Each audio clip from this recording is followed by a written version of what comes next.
Merci beaucoup. La princesse de Clèves, c'était devant le Panthéon, c'était aussi une idée de mes étudiants. C'est un peu la même chose pour Victor Bérard, c'est-à-dire que depuis que je le lis, j'éprouve le besoin de ce que je vis aujourd'hui grâce à vous, c'est-à-dire de partager Bérard, parce que je connais mes limites, et d'entendre d'autres spécialistes. Donc merci beaucoup pour ce colloque. Comme l'indique mon titre, et comme vous vous en doutez un peu, je vais parler de Victor Bérard, mais je vais aussi parler de Circé, qui est entourée de lions et de loups, de Circé qui métamorphose un peu rapidement en cochon. Et puisqu'il est question de Circé, j'ai trouvé assez naturel de commencer en évoquant des animaux. Je vais donc partir de deux descriptions de bêtes sauvages et domestiques, et je tire ces deux descriptions de deux textes qui ont été tous deux écrits à partir de l'épisode de Circé dans l'Odyssée. Ces deux textes, écrits à partir de l'épisode de Circé, datent du début du XXe siècle. Le premier texte nous offre la description d'une faune riche et variée. On y trouve des oiseaux, des loups et des cerfs, des porcs sauvages et domestiques, du bétail et du gibier, des fauves, des bœufs et des moutons, des chevaux et des chèvres avec leurs chevreaux, sans oublier des poulets, des ânesses et leurs ânons, des loups, des renards et des sangliers, et le tout est accompagné de thons et de moustiques et même de chauves-souris. Voilà pour le premier texte. Le second texte est plus sobre zoologiquement. On y trouve un cochon, une chèvre, deux louves et un chien errant. Manifestement, l'auteur de ce second texte n'a pas forcé son talent créatif quand il entreprend, à l'aube du XXe siècle, de réinventer l'histoire de Circé, tandis que le premier a su mettre une imagination fiévreuse au service d'une recréation riche et bigarrée. Pourtant, l'auteur du second texte, assez pauvre zoologiquement, a la réputation d'avoir été un romancier audacieux et novateur. Il s'agit de James Joyce, auteur de Ulysses, un texte que l'on décrit couramment comme une réécriture de l'Odyssée, ce que les poéticiens appellent un hypertexte. Quant à celui qui a convoqué la faune riche et variée que j'ai dite, il était peut-être inspiré, mais jusqu'à preuve du contraire, il n'était pas romancier. Il s'agit de qui vous devinez, Victor Bérard, dont le but déclaré était d'éclairer par sa science le texte d'Homère, d'en produire une exégèse, un commentaire, ce que l'on nomme en jargon de poéticien un métatexte. Commentaires et réécriture, métatexte et hypertexte, ont en commun d'être des discours secondaires, écrits à partir d'un texte premier, en l'occurrence l'Odyssée. Pour autant, nous savons bien les distinguer, ces deux discours, en premier lieu parce qu'une réécriture produit un texte autonome qui résulte de la transformation d'un texte premier, tandis qu'un commentaire produit un discours dépendant du texte premier, un texte premier qui l'éclaire, mais a priori sans le transformer ou le modifier. Mais évidemment, à lire en parallèle ces deux listes animales, on a bien l'impression que celui qui transforme le plus n'est pas celui qu'on croit, et que Bérard, commentateur, double sur son terrain l'auteur de la réécriture. C'est de cette intuition que je voudrais partir pour aborder les pages que consacre Bérard à l'épisode de Circé dans les navigations d'Ulysse, et vous avez les références en numéro 1 de votre exemplier. Donc de cette intuition, et si Victor Bérard, quand il livre un commentaire de l'Odyssée, se rapprochait du geste de transformation créative propre à la réécriture. Non pas que je veuille transformer Bérard en écrivain sans autre forme de procès. Je crois que Bérard est un commentateur et que sa démarche ne peut se comprendre que si l'on accepte de lire les navigations d'Ulysse comme un commentaire savant. Je voudrais plutôt suggérer que la conception bérardienne du commentaire, son geste même de commentateur, entraîne la production de textes qui ne sont plus l'Odyssée et qui tiennent de la réécriture. Pour dire les choses plus précisément, le commentaire bérardien est traversé par une manière de paradoxe. Bérard, on l'a dit, croit que pour lire Homère, il faut aller du texte à son référent, au monde que ce texte décrit ou est censé décrire. Mais cette traversée du texte vers la réalité se trouve être en fait un excellent moyen de produire des textes inédits. Plus Bérard essaie de comprendre le texte d'Homère en s'approchant du monde, plus il crée crée des textes inventés à partir de l'Odyssée, plus il recrée l'Odyssée. C'est donc dans la mise en œuvre de ce qu'il nomme un commentaire que Bérard multiplie des réécritures, pour certaines inattendues, du texte homérique, ce que je voudrais essayer de montrer. Donc c'est pourquoi, dans un premier temps, je vais rappeler très brièvement en quoi les navigations d'Ulysse sont bien une exégèse de l'Odyssée dans le cadre de la pensée de Bérard, en quoi elles constituent ce que l'on peut appeler un commentaire géographique. Je pourrais alors montrer comment ce type de commentaire ne peut fonctionner comme commentaire qu'au prix d'une transformation de l'Odyssée. Bérard a besoin pour lire de réécrire l'Odyssée. Plus radicalement, comme on va le voir ensuite, le commentaire de Bérard entre assez aisément dans des catégories qui, d'ordinaire, permettent de caractériser des hypertextes, des réécritures, et non pas des commentaires. En fait, Bérard forge 3 hypertextes inédits, 3 authentiques réécritures de l'Odyssée. Il s'agira alors finalement de se demander si la distinction qui semblait aller de soi entre commentaire et réécriture, si cette distinction est encore valide dans le cas de Victor Bérard. J'essaierai donc finalement d'esquisser une poétique de Victor Bérard dont le trait principal est peut-être qu'elle rend caduque la distinction entre commentaire et réécriture. Donc, commençons par nous souvenir, on a commencé ce matin, par nous souvenir des raisons pour lesquelles les navigations d'Ulysse sont un commentaire de l'Odyssée. En fait, je crois que cette précision serait surtout utile à un lecteur naïf qui ne connaîtrait pas la pensée de Bérard, et on peut imaginer que ce lecteur non informé ouvre au hasard les pages consacrées à l'épisode de Circé. Et peut-être qu'en découvrant le texte de Bérard, il va peiner à reconnaître un commentaire de l'Odyssée ou une exégèse savante. Parce que, comme on le sait, la diversité de la faune bérardienne n'a d'égal que la variété des discours et des documents qu'il convoque. Donc, imaginons notre lecteur naïf qui survole distraitement ce texte et il passe sans transition de citations de l'Odyssée, mais aussi de Virgile, d'Olugène ou d'Hécatée, à des remarques savantes de Bérard et à des extraits du journal de bord que Bérard a rédigé lors de ses 2 expéditions en Italie dans la région du Monte Circeo. Le tout est interrompu par divers textes et documents, des cartes nautiques qui datent du temps de Bérard et dont l'une est curieusement intitulée « La famille de Circé », des citations de récits de voyages aux Antilles, à Tahiti ou encore au Mexique et sur la côte de Virginie, écrits à diverses époques du XVIe au XIXe siècle. Sans oublier quelques considérations sur la politique coloniale et maritime de l'Angleterre, sur l'histoire de l'Islande ou encore sur les pratiques magiques en Laponie ou la chasse au blaireau chez les Mars qu'évoque M. Graham dans son livre « Voyage dans les montagnes de Rome » paru à Paris en 1822. Comment mon lecteur naïf va-t-il pouvoir caractériser ce qui lui est ainsi donné à lire? Est-il devant un montage de texte? Après tout, l'esthétique du montage domine dans les années 20. Tient-il là un récit de voyage en Italie? Ou alors il lit peut-être une enquête d'histoire et d'anthropologie comparée où la culture de l'Italie du Sud est mise en rapport avec d'autres cultures et d'autres époques. Mais aucune de ces descriptions, répondrai-je à mon lecteur naïf, ne rend justice à la présence de l'Odyssée, qui est tout de même citée dans ces pages, et puis surtout, évidemment, à la manière dont Bérard lui-même caractérisait et mettait en œuvre son travail. Vous connaissez ses méthodes et ses présupposés, je rappelle donc rapidement l'essentiel pour mon propos. Bérard part d'une hypothèse, Homère dans l'Odyssée transcrit souvent de manière poétique un périple phénicien dont il a eu une connaissance directe ou indirecte.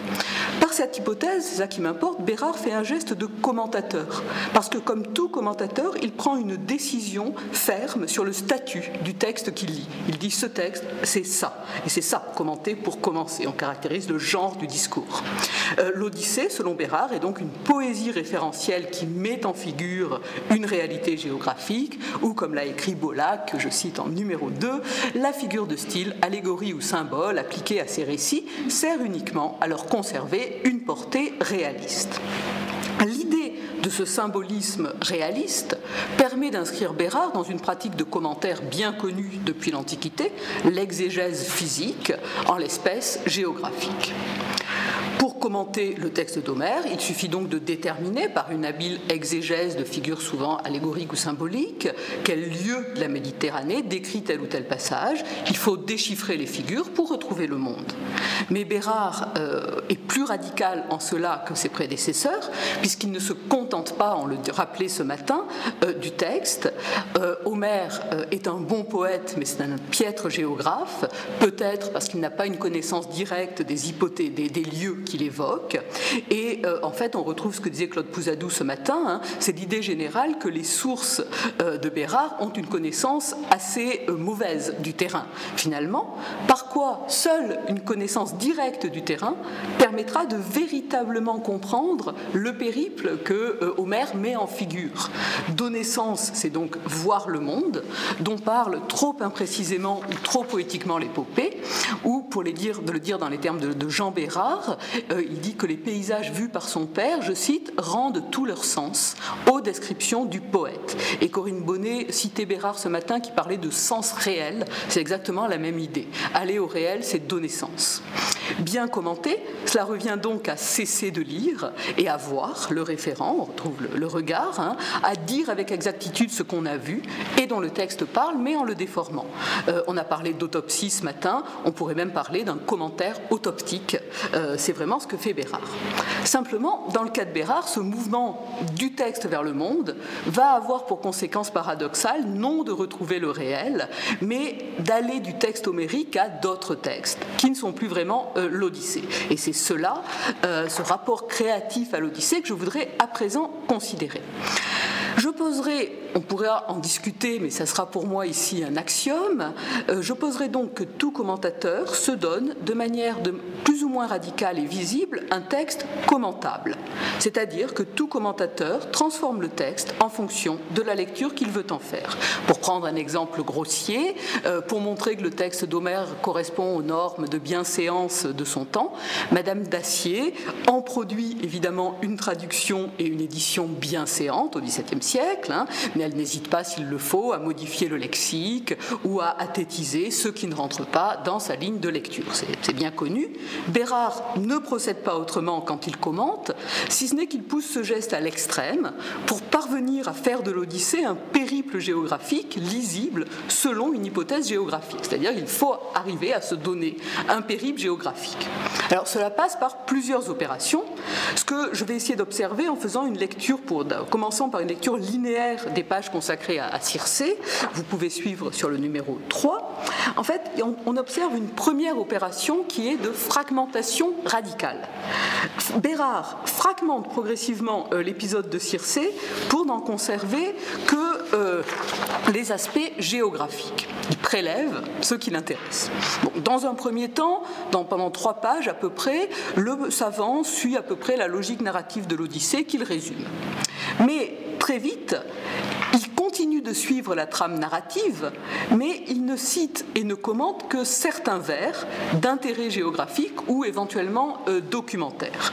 Et pour vous convaincre que l'Odyssée est bien fragmentée et partant largement transformée, je me suis livré à une petite expérience en mettant bout à bout les seuls vers que cite Bérard dans l'ordre où il les cite. Et voilà à quoi ressemble le chant 10 selon Bérard, c'est le numéro 4. Me voici sur le roc de la Guette au sommet, il monte une fumée du sol aux larges routes. Nous arrivons au cap, et sans bruit nous poussons jusqu'au fond du mouillage. Grimpé sur le rocher de la Guette, j'ai vu une île que la mer couronne à l'infini. Je pensais voir de là quelques œuvres des humains, entendre quelques voix sur le roc de la Guette. Ils trouvent dans un val un lieu découvert, la maison de Circé, aux murs de pierre lisse. Circé leur jetait des glands, des faines, des fruits de cornouiller. Tout ce que mangent les cochons vautrés à terre. Ils se dressèrent devant elle.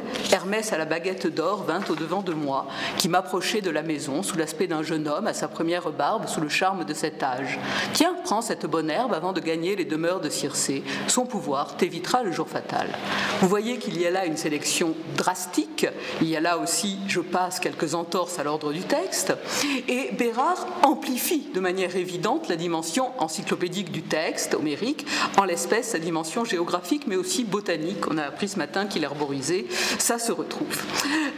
Mais il importe surtout de noter que Bérard passe sous silence ces transformations, qu'il prétend rendre compte de la totalité de l'épisode et en livrer un commentaire suivi et linéaire. Il ne dit pas « je vais faire une lecture géographique de l'Odyssée », il dit « voici ce qu'est l'Odyssée ». Et ça donne ça, ce qui fait qu'un lecteur qui ne connaîtrait pas le texte d'Homère ne serait tout simplement pas informé de ce que l'on décrit d'ordinaire, peut-être naïvement, comme l'essentiel de l'épisode, le moment précis où Circé transforme les compagnons d'Ulysse en cochons. Ça là, on n'en parle plus. Mais ce n'est qu'une première étape dans l'opération de transformation du texte. Dans un deuxième temps, une nouvelle opération apparaît qui porte cette fois sur l'ordre même du discours. Bérard va suivre l'ordre non plus narratif du texte homérique, mais l'ordre de sa démonstration. Donc à ce moment-là, il ne cite plus que 2 vers de l'Odyssée, ceux qui évoquent la généalogie de Circé.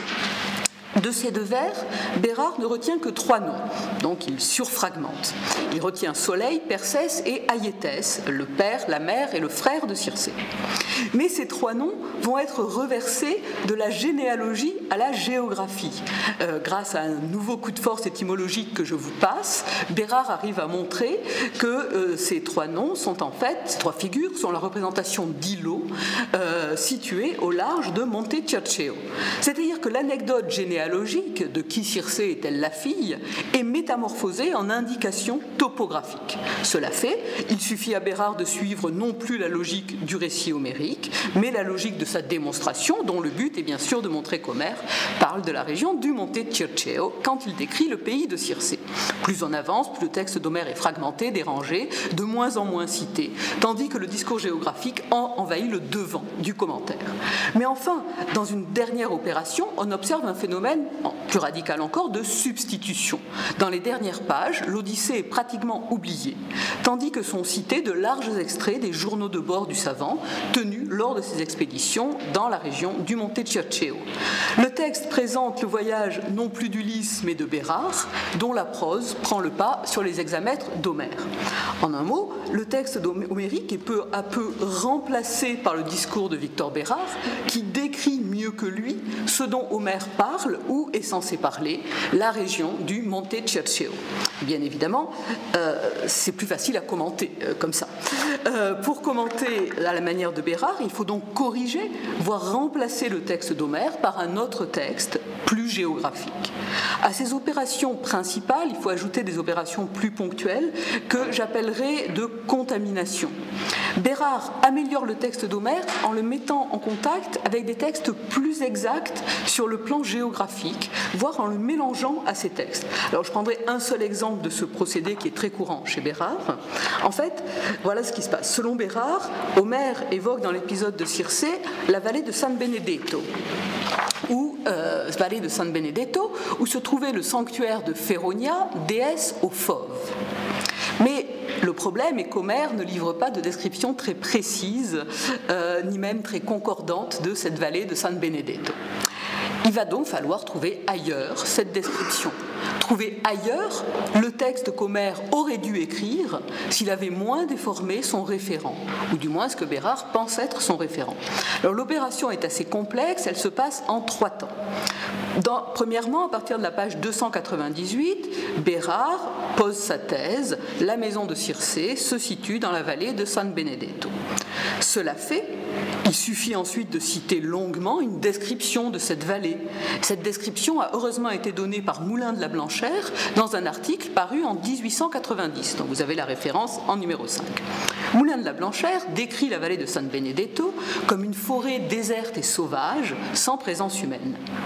Bérard peut alors revenir à Homère, qu'il mixe en quelque sorte à Moulin de la Blanchère, c'est-à-dire que ce qu'il va faire, c'est comme si Moulin de la Blanchère lui donnait un décor, et Bérard introduit dans ce décor des personnages odysséens, Euryloque et ses compagnons. Donc, il cite la description de la forêt déserte, il la glose, puis il réintroduit dans la glose l'anecdote homérique. C'est ce que vous avez en numéro 6. On entend que le chant des oiseaux dans les arbres arbres, le cri des aigles et des éperviers et les fuites de sangliers ou de cochons dans les taillis. Ça, c'est Moulin de la Blanchère. Euryloque et sa bande, voilà Homère, ne sont pas trop rassurés. Mais la forêt s'éclaircit, on s'approche des monts, voici une maison de pierre. Donc ici, nous ne lisons pas du Homère, mais du Homère inséré, interpolé, si j'ose dire, mélangé à Moulin de la Blanchère. Mais en vertu de la méthode de Bérard, c'est le meilleur commentaire possible que l'on puisse donner de l'Odyssée, puisque nous savons enfin ce dont Homère parle. Reste qu'il faut encore trouver une déesse aux fauves, sur laquelle Homère et même Moulin de la Blanchère ne disent pas grand-chose.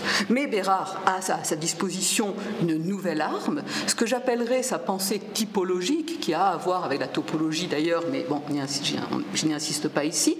Cette pensée typologique va lui permettre une nouvelle contamination.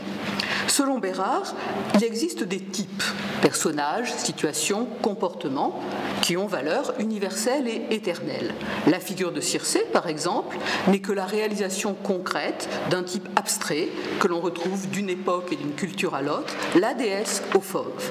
Or, puisque Circé est une réalisation du type universel et abstrait de la déesse aux fauves, il est possible de compléter ou préciser la description homérique de Circé par n'importe quelle description d'une autre déesse aux fauves réalisant le même type abstrait. Que cette description porte sur une déesse mexicaine n'a pas d'importance, parce que c'est la réalisation du même type abstrait. Et c'est ainsi que dans une note, Bérard convoque des déesses aux fauves crétoises, syriennes et même mexicaines, grâce à Bernas Díaz del Castillo, qui décrivit au XVIe siècle des temples des divinités féroces, et Bérard cite libéralement son histoire véridique de la conquête en Nouvelle-Espagne, qui date de 1551, ce qui lui permet au passage d'ajouter au loup, au lion d'Homère des serpents et d'autres animaux. Cela donne, dans un tapage infernal, on entendait le rugissement des tigres et des lions, le glapissement des renards et des chacals et le sifflement des serpents. Corrigé, mélangé, voire remplacé, le texte d'Homère laisse donc la place à un montage de descriptions évoquant le sanctuaire d'une déesse aux fauves dans le Latium. L'honnêteté m'oblige quand même à préciser que Victor Bérard ne modifie pas seulement l'Odyssée pour parvenir à ses fins, parfois c'est le monde qu'il corrige un petit peu pour mieux accorder le monde au texte d'Homère. Mais il produit alors encore un nouveau texte à partir de l'Odyssée, une description odysséenne du réel. Il faut montrer que malgré les apparences, ce que l'on voit du monde correspond bien au texte d'Homère. Alors pour ce faire, le savant met en œuvre différents procédés, je n'en évoquerai qu'un, qui consiste en un usage bien particulier de la négation, qui permet d'évoquer Homère quand d'Homère on ne trouve nulle trace. Par exemple, Bérard se trouve un petit peu en peine de trouver dans la région du Monte Circeo des traces du molu ou du molly, c'est la plante magique, l'antidote que donne Hermès à Ulysse pour affronter Circé. Mais en revanche, il découvre de nombreuses plantations de tomates. Et il écrit donc sans se démonter, ici ce n'est plus la plage du molu, de la salade que connut Ulysse, c'est la plage de la tomate. C'est-à-dire, en un mot, dire le molu, dire ce n'est plus du molu, c'est décrire avec le molly un monde où il n'y a pas de molu. C'est molly. Voilà, c'est à peu près ce que fait Bérard et il fait ça très couramment. Hein, ce n'est qu'un exemple. Donc, Bérard travaille toujours dans la logique de son travail de commentateur qui veut mettre le texte en rapport avec le monde. Mais au même moment, il réalise une opération de réécriture bien connue des spécialistes de récits de voyage. Il décrit le monde à partir et en fonction d'un texte. Sa description du Latium est une réécriture de l'Odyssée. Or, il se pourrait bien qu'au sein du commentaire de Bérard se trouvent d'autres opérations de réécriture tout à fait répertoriées, ce que je voudrais maintenant essayer de montrer. Alors, d'un point de vue historique, on pense d'abord au montage, et j'ai déjà employé le mot. Bérard est actif dans les 3 premières décennies du XXe siècle et il travaille à l'âge du montage. Pendant qu'il rend compte de ses expéditions dans le sillage d'Ulysse, Aragon dans son Télémaque, T.S. Eliot dans The Wasteland, Ezra Pound dans les Cantos, monte et tresse des discours hétérogènes où l'Odyssée figure en bonne place. Ça qui est frappant, c'est des montages odysséens. Mais bien sûr, Joyce, surtout, fait se rencontrer dans Ulysses, Télémaque et Hamlet, Ulysse et Sinbad le marin, Circé et la Vénus à la fourrure de Sacher Masoch, etc. Éclairé donc par l'esthétique dominante de son temps, l'association à l'œuvre chez Bérard entre des discours et des textes et des documents hétérogènes prend une autre saveur. Sur la même page, on a dit il peut faire se rencontrer l'Odyssée, une description du Latium, une description du Mexique. Et ce qui est surtout frappant chez Bérard, c'est qu'il n'y a pas de liaison explicite pour ménager le passage d'une citation ou d'une glose à la suivante. On a vraiment un effet de juxtaposition, de collage, sans liaison, sans transition. Ce qu'on lit chez Bérard, c'est la rencontre, le heurt entre des discours hétérogènes. Alors bien sûr, on pourrait me dire, mais ce n'est pas au nom d'une esthétique du montage, mais d'une démarche intellectuelle fondée notamment sur une pensée typologique et topologique que Bérard travaille ainsi, qu'il produit ce patchwork d'époque et de lieu. Mais précisément en son temps, le montage est à la fois une démarche intellectuelle et artistique. Du côté de l'histoire de l'art, on pense bien sûr à la démarche d'Aby Warburg, où l'histoire de l'art devient montage artistique. Et du côté inversement de Joyce, les montages de Joyce se laissent décrire comme une mise en art de la pensée typologique. Sinbad, Ulysse et Léopold Bloom sont des réalisations du type de l'étranger en exil, et c'est cela qui permet la conjointure esthétique des Mille et une nuits, de l'Odyssée et du roman de Joyce. Et on pourrait bien sûr aussi parler d'Intolérance de Griffith qui fait du cinéma à partir d'une pensée similaire. Bérard finalement n'est pas moins audacieux, ni plus d'ailleurs, et son œuvre figurait en bonne place dans la bibliothèque des montages artistico-intellectuels de la modernité. Bérard est peut-être parfois même plus audacieux que certains monteurs de son temps, car il invente parfois une deuxième manière de réécriture littéraire qui tient plus de la surimposition ou du fondu enchaîné. Corinne Bonnet a employé ce terme et ça m'a fait plaisir ce matin. C'est-à-dire que non content de juxtaposer des discours hétérogènes, il arrive que Bérard les fusionne en un geste de réécriture plus inédit. Alors, je ne vais là de ces effets de superposition, voire de surimposition, qui sont très courants chez Victor Bérard. Je prendrai un seul exemple que j'aime bien parce qu'il y a le petit chaperon rouge dedans.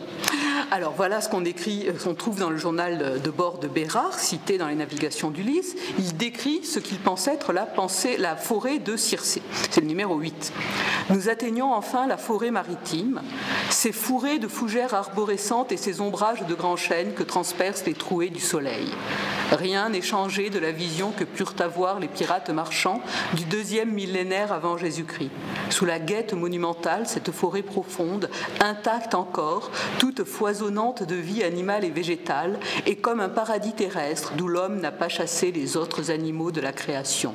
La moindre battue retrouverait les fauves de Circé, loups, renards, alors les renards je ne sais pas, sangliers et bêtes puantes. Un Homère d'aujourd'hui pourrait faire se rencontrer ici Ulysse et le petit chaperon rouge. Moins allègre que le fils de Laërte sous la charge de son 10 corps, nous peinons et suons et geignons sous le poids de nos plaques et appareils. La description de la forêt maritime convoque successivement la vision qu'en ont Victor Bérard et Fred Boissonnat, la vision qu'en eurent peut-être les auteurs de l'hypothétique Périple, ces pirates marchands du 2e millénaire avant Jésus-Christ, la Bible et en particulier la Genèse, l'Odyssée ou plutôt une Odyssée enrichie par la faune dont la charge Bérard, parce que des renards et des bêtes puantes, il n'y en a pas au champ 10 de l'Odyssée, et enfin un conte de Charles Perrault. Ces représentations sont réputées propres à décrire un même lieu où semblent s'entasser les uns sur les autres, se superposer des mondes et des visions pourtant hétérogènes. En fait, ce qui se passe, c'est très simple, c'est que le lieu objectivise la mémoire subjective de Bérard. C'est parce que Bérard se souvient subjectivement de tous ces textes quand il découvre la forêt maritime qu'il projette en quelque sorte sa mémoire sur le lieu et la forêt devient un objet susceptible d'être décrit par ces textes. Par quoi le lieu peut être représenté comme le croisement de plusieurs mondes, fictionnels, réels et hypothétiques. Il est à la fois le décor d'un conte, d'une épopée, de la Genèse, d'une exploration par un savant et des hypothétiques voyages des Phéniciens. Il n'est alors pas très difficile d'identifier l'Homère d'aujourd'hui qui pourrait faire se rencontrer en ce lieu Ulysse et le petit chaperon rouge. Victor Bérard, qui est capable de se souvenir et des contes de Perrault et de l'Odyssée tout en regardant une forêt maritime dans le Latium, est le mieux placé pour occuper ce rôle. Mais Bérard, qui se souvient de la sorte, qu'est-ce qu'il fait? Il commente l'Odyssée, ne l'oublions jamais, à sa manière, en décrivant un lieu que le texte d'Homère est censé avoir pour référent. Et d'ailleurs multiplié, enfin, comment dire, c'est la copia même du commentaire depuis très très longtemps, on trouve ça dès les Scoli, que de convoquer d'autres textes, de faire des rapprochements. Donc il ne fait pas autre chose, si ce n'est qu'il objectivise, et par là il réécrit le texte commenté de manière audacieuse, en l'enrichissant de ses propres souvenirs, en le faisant fusionner avec toute sa bibliothèque personnelle. Le geste savant est indissociable du geste créateur de surimposition. Est-ce qu'il faut encore faire une distinction dans ce cas entre réécriture et commentaire à propos de Bérard? Déjà, cet exemple nous incite à concevoir plutôt un mélange des deux, mais c'est surtout la manière dont Victor Bérard narre son expédition dans ses journaux de bord, notamment son expédition dans la région du Monte Circeo. C'est surtout cette manière qui va conduire à remettre en cause la distinction. Et c'est dans l'idée donc que l'opposition entre commentaire et réécriture ne tient plus que je vais aborder le dernier geste de réécriture que je décèle chez Victor Bérard, une actualisation de l'Odyssée qui devient le voyage de Bérard dans le Monte Circeo. Bérard, en décrivant son expédition, écrit, me semble-t-il assez évidemment, une nouvelle Odyssée dont il est le nouvel Ulysse. Alors en effet, n'oublions pas que Bérard décrit la région qu'Homère, selon lui, décrit dans l'épisode de Circé. Okay, donc raconter son exploration dans cette région, c'est raconter sa propre aventure chez Circé. Ce qui est bien sûr favorisé par l'idée d'une éternité du paysage méditerranéen. De fait, le journal de bord de Bérard présente des traits fortement odysséens. Il y est dit notamment explicitement que Victor Bérard et Fred Boissonnat font ce qu'a fait Ulysse, font comme lui. C'est le numéro 9.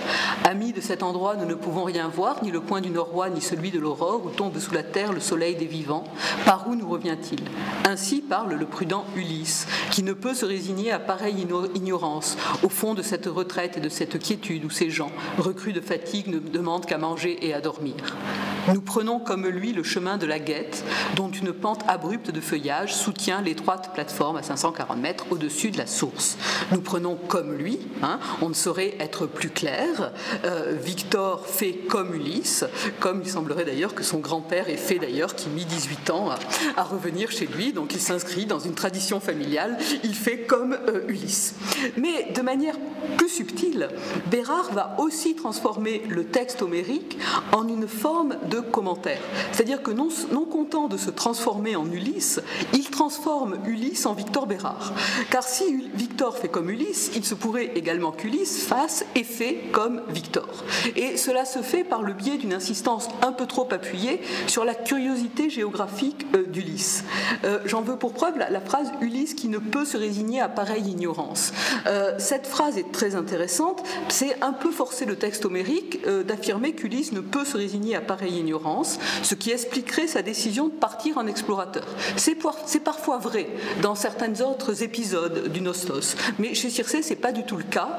Il monte là, éventuellement parce qu'il a peur d'être perdu, et encore, il a plutôt peur après être monté, mais il n'y a en aucun cas de curiosité géographique chez Ulysse. Et Bérard, en quelque sorte, ici, certes, est devenu Ulysse, mais Ulysse est devenu Bérard. L'Odyssée est donc réécrite par son commentateur, mais elle est réécrite de telle sorte qu'elle ressemble à son commentaire bérardien. Au-delà de cet échange d'attributs, la réécriture odysséenne peut aussi jouer le rôle d'un commentaire idéal qui permettrait de dire ce que ne peut pas dire un commentaire. Et pour s'en convaincre, je voudrais m'arrêter quelques instants au rôle joué dans le récit de Bérard par le bon monsieur Richter. Alors ce monsieur Richter, dont il est largement fait mention par Bérard dans les pages consacrées à Circé, est un Allemand, monsieur Richter, qui a pris la nationalité anglaise et qui vit en Italie, non loin de Monte Circeo. Bérard l'a rencontré par l'entremise du directeur de l'école française de Rome. Or, tout le problème va être de trouver un rôle odysséen à monsieur Richter dans l'Odyssée que vit Victor Bérard, notre Homère d'aujourd'hui. aujourd'hui. Et je n'ai pas le temps de... Il essaie plusieurs choses. Hein. Il essaie notamment de lui faire jouer le rôle d'Hermès. Je n'y insiste pas, mais c'est en numéro 10, vous pourrez le lire. Mais surtout, M. Richter joue finalement le rôle d'un Phénicien, ce qui va permettre au passage de figurer l'origine de l'Odyssée selon Bérard. Je cite, « M. Richter, numéro 11, a trouvé en nous un auditoire reconnaissant où épancher ses souvenirs et ses regrets des beaux jours d'autrefois, en cette Rome où le soldat et le bureaucrate piémontais venaient à peine de prendre pied. Voici 3000 ans, quelque Anglais de Phénicie, hivernant dans la forteresse du Haut, n'a-t-il pas eu, certains soirs, avec les indigènes, de pareils entretiens sur les merveilles et grands ouvrages de Thèbes l'égyptienne, de Babylone et d'Assour? Et peut-être tenait-il le journal de bord ou plus tard sortir directement ou indirectement les récits d'Ulysse. On a là une manière d'analogie proportionnelle dont la conclusion semble couler de source. Si du récit phénicien à des indigènes dans la région du Monte Stircheo, si de ce récit phénicien à des indigènes est né l'épisode odysséenne de l'aventure chez Circé, alors du récit de M. Richter à des étrangers en visite pourrait naître une autre Odyssée, celle qu'écrit Victor Bérard. À vrai dire, la comparaison est boiteuse et approximative. Le Phénicien n'est pas aux indigènes, ce que M. Richter est à ses hôtes étrangers. Faites-moi confiance, j'ai beaucoup essayé, ça ne colle pas. L'essentiel toutefois n'est pas d'être exact, mais de produire comme un nouvel effet de superposition, de fusionner passé et présent en une image où Bérard est l'auteur d'un récit odysséen et M. Richter un conteur phénicien, où se mélange de manière assez inextricable l'Odyssée, le commentaire que fait Bérard de l'Odyssée, parce que c'est pour ça qu'on parle de Phénicien, et le récit de voyage de Bérard. D'un commentaire scientifique que peut valider sa rigueur et son exactitude, on est passé à une réécriture qui crée des impressions, ou plutôt des surimpressions. Mais en un mouvement dialectique, cet hypertexte a la liberté de dire ce qu'aimerait dire tout commentateur. Il peut donner l'origine du texte, la figurer, à travers M. Richter et Victor Bérard, la source et l'auteur. Le métatexte se transforme en hypertexte, mais cet hypertexte joue le rôle d'un métatexte idéal et utopique, où se donnerait à coup sûr l'origine de l'œuvre. Enfin, un dernier niveau de fusion tient tout simplement à la manière dont je viens de lire le texte de Bérard. Il se pourrait en effet que le savant nous conduise à une lecture de son commentaire qui n'est pas si éloignée que la lecture qu'il fait de l'Odyssée. Je m'explique. Bérard entend dépouiller le texte homérique de ses atours poétiques pour retrouver le réel, pour comprendre de quel monde parle Homère et par là éclairer son épopée. Or, voici qu'à l'opposé de ce projet, c'est le journal de bord de Victor Bérard qui charge sa relation du monde réel de poésie, se transformant en une nouvelle Odyssée. C'est-à-dire que, en fait, il faut lire le texte de Bérard comme lui-même lit l'Odyssée, mais à l'envers. Lisant l'Odyssée, Bérard veut aller de la poésie au réel. Il veut retrouver le réel que cache la poésie. Quand nous lisons le journal de Bérard, nous cherchons dans un texte documentaire des traces de la poésie d'Homère. Nous retrouvons la poésie que cache la post-documentaire quand Bérard retrouvait le réel que cache la poésie. En d'autres termes, nous déchiffrons un texte dont le propos était de déchiffrer le texte d'Homère. Et M. Chuvin proposait tout à l'heure d'éditer Bérard avec des notes. C'est le même problème. Nous cherchons en fait dans le texte de Bérard la trace d'un hypotexte. Nous le lisons comme une réécriture. C'est Bérard que je commente et non plus l'Odyssée. Donner à son propre texte l'autorité et le statut du texte premier, ne pas s'effacer mais rivaliser avec lui jusqu'à l'effacer, c'est le propos non d'un commentateur mais de l'auteur d'une réécriture. C'est pourtant bien en donnant du texte une lecture savante que Victor Bérard aboutit à ce résultat. À nouveau, la distinction entre hypertexte et métatexte résiste mal à l'épreuve bérardienne. Ainsi, en lisant l'Odyssée, en l'appliquant à son expérience du réel, en la transformant pour rendre cette application possible, en interposant entre soi et le texte sa mémoire de lecteur et sa mémoire de voyageur pour finir par écrire son voyage en réécrivant le texte qu'il devait éclairer, Bérard invente une manière de lire-écrire où le commentaire est indissociable de la réécriture. le savant avait-il l'intention d'aboutir à ce résultat? Je n'ai pas du tout l'habitude de poser la question de l'intention, ce n'est pas trop mon genre, mais là je ne peux pas m'empêcher un miracle de Victor Bérard de me la poser, et je crois que la question n'est pas de pure forme, tant le discours de Bérard réside d'une part entre une croyance positive dans la science philologique, une affirmation du caractère exégétique de sa démarche, et d'autre part, j'espère que vous l'avez senti, une fine ironie, un jeu homérique où il ne cesse d'esthétiser la même démarche, de se transformer en un Homère non seulement d'aujourd'hui, mais fantaisiste et audacieux. J'en suis à me dire que s'il y a une intention de Bérard, elle est peut-être de nous faire hésiter, de nous amener dans cette valse hésitation. Je n'ai pas néanmoins les moyens de répondre à cette question de l'intention.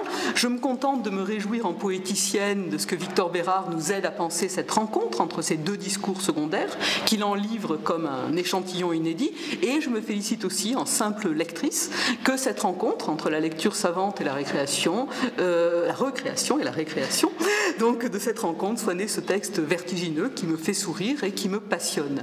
Dans son essai Réelle présence, George Steiner affirme, après d'autres, que Virgile et Joyce, dans leur réécriture d'Homère, guident notre lecture comme aucun critique extérieur ne saurait le faire. Je voudrais avoir suggéré que dans les Navigations d'Ulysse, Bérard, critique, exégète et commentateur, réécrit l'Odyssée comme aucun écrivain ne saurait le faire, sauf bien sûr, et nous pourrons en discuter, à considérer en fin de compte que Victor Bérard était écrivain. Merci.